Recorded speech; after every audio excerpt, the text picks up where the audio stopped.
As voters went to the polls Saturday for South Carolina's Democratic primary, presidential candidate Hillary Clinton crushed rival Bernie Sanders, winning the primary by a staggering 73.5% of the vote and picking up 39 additional delegates, compared to 14 delegates for Sanders. African Americans in the state favored Clinton over Sanders by more than 6-1, while white voters narrowly preferred her as well. Clinton's decisive win propels her into this week's critical Super Tuesday voting, where a dozen states go to polls and about 880 delegates are at stake. It's the biggest day of the 2016 presidential election. Over the weekend, Clinton campaigned at two different predominantly African-American churches in Memphis, Tennessee. You will join me on this journey. I know we can do it. And I need your help on Tuesday. The Tennessee primary is really important. So please, if you will stand up and vote for me, I will stand up and work and fight for you through this campaign and into the White House together. Meanwhile, Bernie Sanders vowed to fight on and drew hundreds of supporters to a campaign rally in Oklahoma City. He told the crowd the current federal minimum wage is a starvation wage and vowed to increase it to $15 an hour. Sanders also criticized his opponent, Hillary Clinton, and reiterated his call for her to release transcripts of speeches paid for by Wall Street, saying, quote, "If you're going to get paid $200,000 for a speech, must be a pretty damn good speech. And if it's such a good speech, you got to release the transcripts. Let everyone see it." Sanders also spoke to supporters at a rally in Minnesota. And you are a super PAC, and I thank you for that. And I'd rather have you on my side 1,000,000 times over than all the money in the world from Wall Street. Now,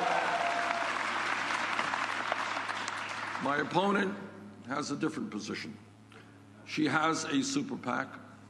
And in the last reporting period, her super PAC, her major super PAC, received $25 million, $15 million of which came from Wall Street. She also received, many millions of dollars in speaker fees. Now, she's a very good speaker, I admit that. But to get $225,000 for a speech to Goldman Sachs, you got to be really good. I don't know that she's that good. The Democratic race now becomes a broader national contest. The 11 states, along with American Samoa, that will vote during Super Tuesday include 6 in the South with large non-white populations. Of the 880 delegates up for grabs, more than a third of those are needed to win the nomination. For more, we go directly to Columbia, South Carolina, where we're joined by civil rights activist and community organizer Kevin Alexander Gray. He edited the book Killing Trayvons, an anthology of American violence, and is author of Waiting for Lightning to Strike, the fundamentals of black politics. Kevin Alexander Gray, welcome back to Democracy Now! Can you talk about the primary in South Carolina, its significance, who voted? We'll first talk Democratic primary politics, and then we'll talk about Donald Trump and his hesitance to disavow the Klan and David Duke's support. Well, I'm glad that all the candidates are gone. I think people have reached that burnout stage. But obviously, on the Democratic Party side, you even expressed by that clip you showed with Bernie Sanders in Minnesota. Bernie Sanders went to Minnesota before the votes were counted here in South Carolina, and before the Friday before the election, CBS News led with a piece about the upcoming Saturday primary, where they showed Bernie Sanders in Minnesota surrounded by an all-white crowd, and then Hillary Clinton in 2 locations in South Carolina surrounded by black people, surrounded by Jim Clyburn. And that's been the story of Bernie Sanders' campaign, even here in South Carolina. It's been a tour of colleges, a tour of black colleges, a tour of state colleges, but never any penetration into the black community, not even being able to go a block away from those colleges to actually go out into the community. And when you look at the mailers that Bernie Sanders sent out, one particular mailer that comes to mind is the one that he sent with the young black male with it behind bars, with his hands behind bars, and one with a diploma. Meanwhile, Hillary Clinton is sending out mailers surrounded by black women in particular. The electorate here in South Carolina, the Democratic electorate, is 60% black, and that electorate is 60% black women. So, if you're going to come down here and you're going to run a northern liberal kind of campaign, if you come down here and you talk about revolution and movement, but your campaign doesn't look like the movement you claim to represent, I think people go with the devil you know. The other thing that people are not paying attention to in this huge victory that Hillary Clinton had over Bernie Sanders is the fact that so many people didn't vote from 2008 to 2016. I would say that a lot of those people that didn't vote because of their reticence to the Clintons and what happened between them and Obama and understanding that history. But while Bernie Sanders, I hate to say it, while he's talked about a movement campaign, he hasn't run a movement campaign. He's just run a campaign. And if he's talking about something long-lasting to build out in the communities, well, he hurt himself here in South Carolina. He left South Carolina like the first defeat of the North in Bull Run. And to not be with his people in defeat that went out and did the best they could, let you know what he thinks about black voters in some people's minds. I think it's going to hurt him tremendously in the South moving forward. According to Think Progress, more than 33,000 people in South Carolina are behind bars, and 62% of the prison population is black. Most of those people are not eligible to vote. In 2012, the South Carolina legislature took voting rights away from state residents on parole, and today more than 48,000 South Carolina residents in prison on parole and on probation are disenfranchised by felony or misdemeanor convictions. African Americans making up 64% of South Carolina's disenfranchised population, even though they comprise only 27% of the state's voting age population. 1 out of every 27 African American voters is disenfranchised in South Carolina, compared to 1 out of 65 South Carolina voters. Your thoughts on this, Kevin? Let me say this, Amy. First of all, that's a problem in and of itself, that the discussion on black politics starts talking about criminal justice issues and prisons. Black voters want the same thing that white voters want. They want to be able to pay their house payments, to pay the mortgages, to pay the rent, to pay their utility bills, to pay their taxes, to educate their kids. And when you think that the whole foundation of black politics is just about talking about criminal justice and crime, well, that's playing a stereotype in and of itself.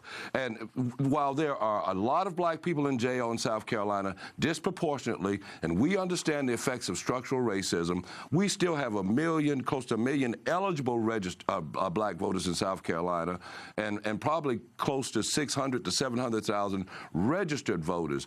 And when you look at the results from 2008 to 2012, and the number of people that didn't vote, that are registered to vote, that says something about the Democratic Party. That says something about someone telling them that they are waging a revolution, and it's not a revolution. If you want to talk about building a progressive movement, build a progressive movement, but do not come into South Carolina or anywhere where basically you've got the same kind of campaign that Hillary Clinton got. You got white men on the top running it, and you come into the state, and all your surrogates of men. You have a program in Greenville, South Carolina with Danny Glover, and everybody on the program's a man. And those kinds of things matter. But to start out just talking about crime, just talking about police, and using Black Lives Matter talking points, well, the black community, I believe, is more sophisticated than that. And if you're running a progressive campaign, you ought to have sense enough to know that you have to talk to people and tease out the issues a whole lot better than you did. Hillary Clinton is a neoliberal Democrat. The purpose of the Jackson campaigns in '84 and '88 were a counter to Bill Clinton and Hillary Clinton and the rise of the DLC, the Democratic Leadership Council, which Jesse called the Democratic Leisure Class. And Bernie Sanders is supposedly running a campaign in that tradition, bringing people together, bringing coalitions of people together. I'm not seeing that. I'm not seeing the nuclear activists and the peace activists and the Arab American community and the labor community and the black community have a real say in defining a platform that makes some sense. Now, Bernie Sanders has done some wonderful things in his campaign. He's brought young people into the process. I hope he keeps them energized. But if the only mission is to say that you've pushed the Democratic Party to the left at the end of this process, then what have you accomplished? If we're talking about building something something long-lasting and really changing the nature of politics, which means that you have to change it on the local and the state level. You have to tackle these state legislatures. You have to be prepared to tackle reapportionment and gerrymandering so that you can vote better people into office to move on to Congress so you can actually change things. But if you're not going to do that, you're not. You have to have agents of change. You can't simply be an agent of change by yourself. Who are you going to be supporting? I don't know yet. I might, I support third-party candidates. I could possibly support a third-party candidate from the Green Party in the general election. I haven't supported the Democratic Party in a national ticket since 1992. I was in the room with Jesse Jackson and the Rainbow Coalition when Bill Clinton pulled a sister soldier. I was here in South Carolina as Tom Harkin's Southern political director, marching in a public housing project with Jesse and Harkin when Clinton called him a backstabber. I worked with Harkin and wrote those ads with Adolph Reed, who now supports Bernie Sanders, to call Bill Clinton out on the execution of Ricky Ray Rector, a brain-damaged young black man in Arkansas. So, I'm not supportive of neoliberal politics. If Bernie Sanders would tell people, explain the difference between what a progressive is and what a neoliberal is, which is what Hillary Clinton is, someone that supports war, that supports Wall Street, that supports privatization. A lot of things her husband did, like NAFTA and CAFTA, these are things that have almost decimated the middle class and increased the wealth gap. So those are things that neoliberals support. Some of the things they support are the same things that neoconservatives support. It's just about who's running it. But Sanders also has to be against the idea of empire. If he's going to raise up the Martin Luther King's name and talk about marching with Martin Luther King said a threat to justice anywhere is a threat to justice everywhere, and that goes for Palestine and Israel. And neither of the candidates, to include the progressive candidate, has dared step on that rail in this campaign. How am I to think that a so-called progressive candidate is really right on race and ethnicity and the value of all humans and respect for human rights if he can't stand up for Palestine? That's important to me. But, I don't want a so-called progressive campaign. For me, the foundation of that campaign has to be right. How it's constructed has to be right. If you claim to be a progressive, it can't just be about people at the top vying for power within the Democratic Party.